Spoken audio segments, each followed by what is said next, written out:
शिंदे का इरा खत्म हो गया है, 2 साल का ही था, उनकी जरूरत थी वो पूरी हो गई, अब उनको फेंक दिया है।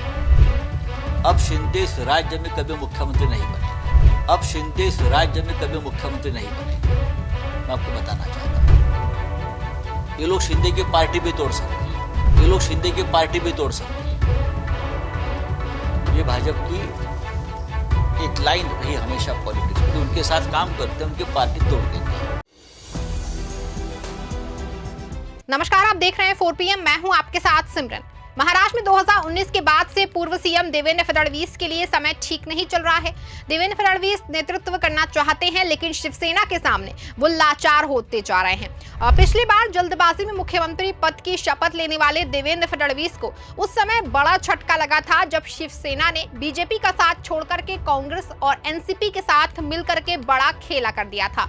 मुख्यमंत्री की शपथ लेने के बाद भी उन्हें पद से हाथ धोना पड़ा था, और इन दिनों जिस तरह से एकनाथ शिंदे लगातार सस्पेंस बनाए हुए थे, उससे क्या लगता है कि एक बार फिर से देवेंद्र फडणवीस के साथ वही वाला जो है वो खेला होने जा रहा है जो 2019 में हुआ था।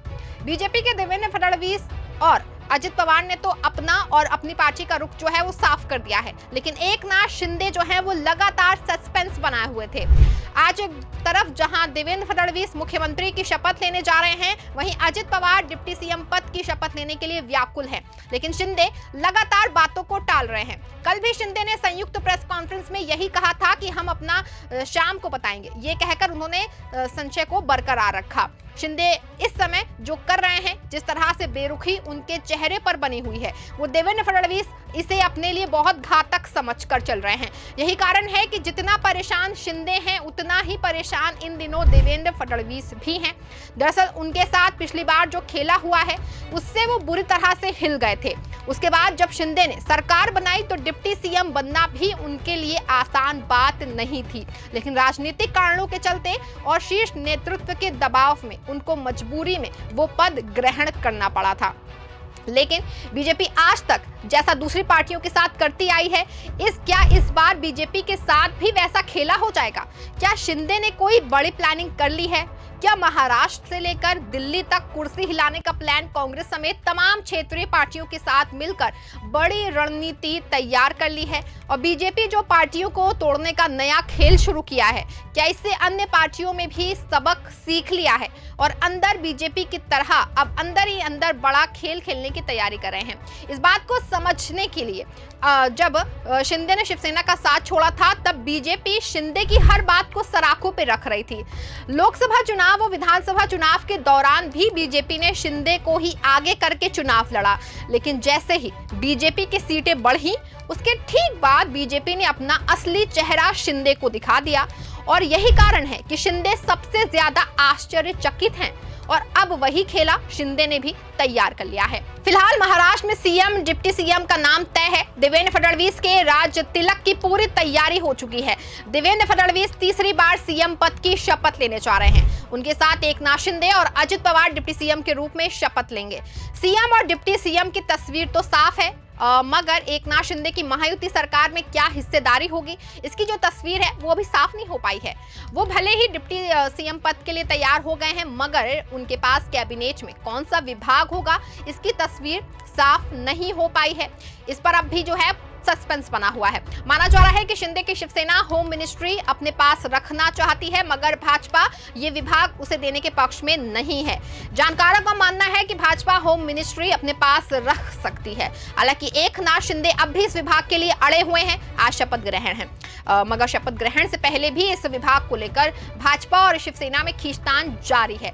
सूत्रों का दावा है कि भाजपा ने महायुति के साथियों को साफ कह दिया है कि होम मिनिस्ट्री उसके पास ही रहने वाली है, मगर शिंदे खेमा अब भी इस मांग पर अड़ा है।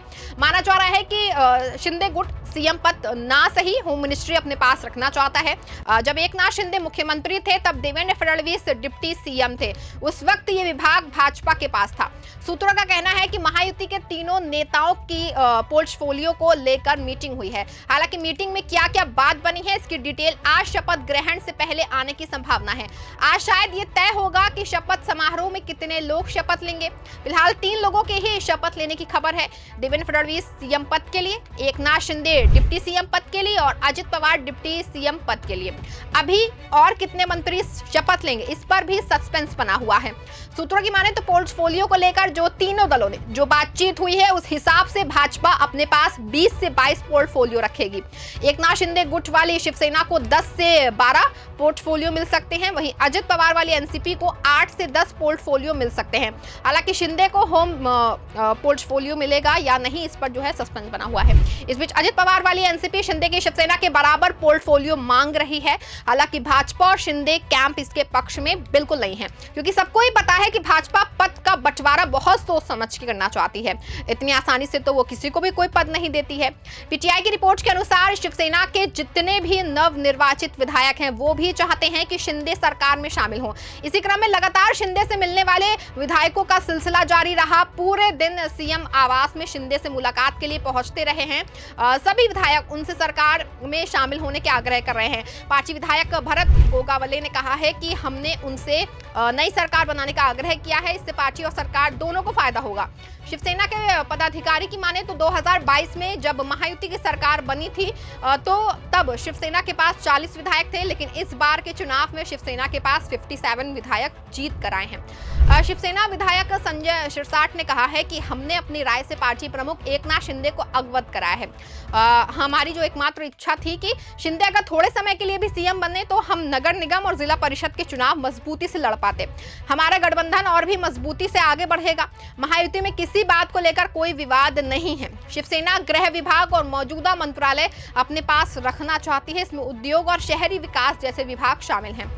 इंडियन एक्सप्रेस ने सूत्रों के हवाले से खबर दी है कि शिंदे भले ही पद पर बने रहने के पक्ष में नहीं है, लेकिन वो उप मुख्यमंत्री के रूप में काम करने के विचार पर सहमत हो गए हैं। दरअसल देवेंद्र फडणवीस ने यहाँ इमोशनल कार्ड खेल दिया और शिंदे इसी में फंस गए। शिंदे तुरंत राजी हो गए और फिर सीधा राजभवन पहुंच गए। राज्यपाल से मुलाकात के बाद मीडिया से बातचीत में शिंदे ने सीएम के तौर पर फडणवीस को अपनी पार्टी का समर्थन देने का वादा किया। उन्होंने कहा कि ठीक 2.5 साल पहले इसी जगह पर फडणवीस ने सीएम पद के लिए मेरा नाम की जो है वो घोषणा की थी। फडणवीस पहले भी महाराष्ट्र के सीएम रह चुके हैं, इसीलिए ऐसा करना उनकी उदारता थी। आज भी सीएम पद के लिए उनके नाम का समर्थन और प्रस्ताव करने में खुश हूं। फिलहाल सत्ता में आने के बाद क्या फडणवीस शिंदे के साथ इसी तरह समन्वय बनाकर चलेंगे, या बीजेपी को हमेशा से करती आई कि सत्ता पाते ही उसके भाव बदल जाते हैं, उसे वो आगे भी जारी रखेगी। इस खबर में बस इतना ही। आप जुड़े रहें 4PM के साथ। धन्यवाद।